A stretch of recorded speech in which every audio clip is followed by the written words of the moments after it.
आज की हमारी कहानी है मौन का महत्व। एक व्यक्ति, कोई जिज्ञासु, एक दिन महात्मा बुद्ध के पास आया। उसका नाम हरिओम था। एक बड़ा ब्राह्मण विद्वान 500 शिष्यों के साथ बुद्ध के पास आया था। निश्चित ही उसके पास बहुत सारे प्रश्न थे। एक बड़े विद्वान के पास ढेर सारे प्रश्न होते हैं, समस्याएं ही समस्याएं।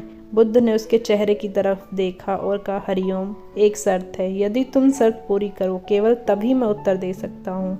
मैं तुम्हारे सिर में भनभनाते प्रश्नों को देख सकता हूँ। 1 वर्ष तक प्रतीक्षा करो, ध्यान करो, मौन रहो। जब तुम्हारे भीतर का शोरगुल समाप्त हो जाए, तब तुम्हारी भी की बातचीत रुक जाए, तब तुम कुछ भी पूछना, मैं उत्तर दूंगा। यह मैं वचन देता हूँ। हरिओम कुछ चिंतित हुआ। 1 वर्ष केवल मौन रहना है और तब यह व्यक्ति उत्तर देगा, और कौन जाने कि वह उत्तर सही है या नहीं। तो हो सकता है 1 वर्ष बिल्कुल बेकार ही जाए। इसके उत्तर बिल्कुल व्यर्थ भी हो सकते हैं। क्या करना चाहिए? वह दुविधा में पड़ गया। वह थोड़ा झिझक भी रहा था। ऐसी शर्त मानने में इसमें खतरा था। और तभी बुद्ध का एक दूसरा शिष्य सारिपुत्र जोर जोर से हंसने लगा। वह वही पास में बैठा था, एकदम खिलखिलाकर हंसने लगा। हरिओम और भी परेशान हो गया। उसने कहा, बात क्या है? तुम क्यों हंस रहे हो?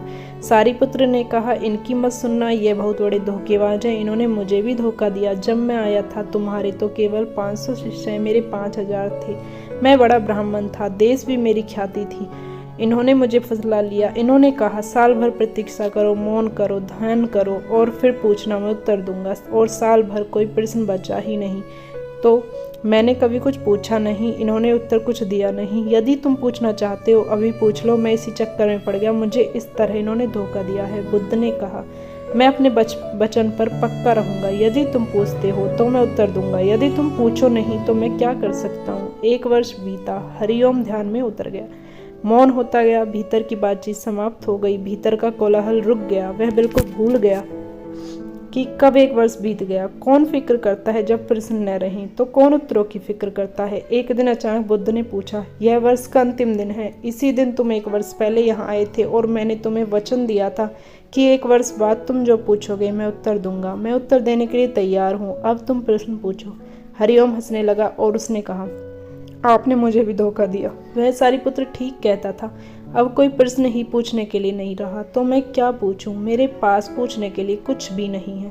असल में यदि तुम सत्य नहीं हो तो समस्याएं होती हैं, और प्रश्न होते वे तुम्हारे झूठ से पैदा होते हैं, तुम्हारे स्वप्न, तुम्हारी नींद से वो पैदा होते हैं। जब तुम सत्य, प्रमाणिक, मौन, समग्र होते हो, द्रोहित हो जाते हो। मेरी समझ ऐसी है कि मन की एक अवस्था है जहाँ केवल प्रश्न होते हैं, और मन की एक अवस्था जहाँ केवल उत्तर होते हैं, और वे कभी साथ साथ नहीं होते। यदि तुम अभी भी पूछ रहे हो तो तुम उत्तर नहीं ग्रहण कर सकते। मैं उत्तर दे सकता हूँ, लेकिन तुम उससे ले नहीं सकते। यदि तुम्हारे भीतर प्रश्न उठने बंद हो गए तो मुझे उत्तर देने की कोई ज़रूरत ही नहीं। तुम्हें उत्तर मिल जाता है, किसी प्रश्न का उत्तर नहीं दिया जाता। मन की एक ऐसी अवस्था उपलब्ध करनी होती है जहाँ कोई प्रश्न नहीं उठते। मन की प्रश्न रहित अवस्था ही एकमात्र उत्तर है। यही तो ध्यान की पूरी प्रक्रिया है। प्रश्नों को गिरा देना, भीतर चलती बातचीत को गिरा देना। जब भीतर की बातचीत रुक जाती है तो ऐसा असीम मौन छा जाता है। उस मौन में हर चीज़ का उत्तर मिल जाता है। हर चीज़ सुलझ जाती है, शाब्दिक रूप से नहीं, अस्तित्वगत रूप से सुलझ जाती है। कहीं कोई समस्या नहीं रह जाती। ऐसी ही मज़ेदार वीडियो देखने के लिए प्लीज़ हमारे चैनल को सब्सक्राइब करें, हमारी वीडियो को लाइक करें, ज़्यादा से ज़्यादा शेयर करें, कमेंट करें। Thank you.